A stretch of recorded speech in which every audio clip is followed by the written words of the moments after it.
Angélique est en train de naviguer sur son ordinateur lorsqu'elle tombe sur un article intitulé Les hommes avec de grands pieds ont de grandes.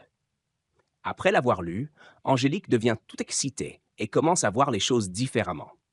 Le lendemain, un plombier arrive pour réparer une canalisation. Angélique jette un coup d'œil à ses chaussures, qui sont petites, et décide de le renvoyer. Ensuite, un ramoneur entre en scène, mais ses chaussures sont à peine plus grandes. Quelques minutes plus tard, le facteur arrive et Angélique, voyant ses énormes chaussures, se sent soudainement attirée. Elle lui propose un verre, met une robe transparente et le mène dans la chambre. Angélique s'allonge sur le lit, les jambes tendues vers le haut. Le facteur, tout aussi excité, se bat pour retirer son uniforme.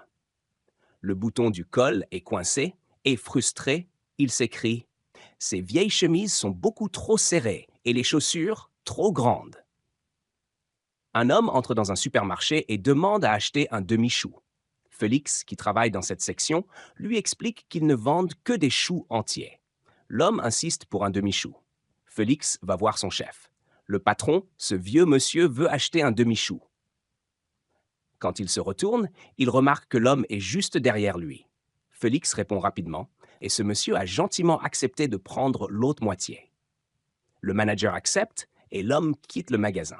Plus tard, le manager dit à Félix, j'ai été impressionné par la façon dont tu as géré la situation. J'apprécie les gens qui savent s'adapter rapidement. D'où viens-tu? Du Canada. Vraiment? Pourquoi avoir quitté le Canada? Demande le manager. Parce qu'au Canada, il n'y a que des prostituées et des joueurs de hockey. Ah bon? Répond le manager. Ma femme vient du Canada. Félix réplique. Ah oui, et pour quelle équipe jouait-elle?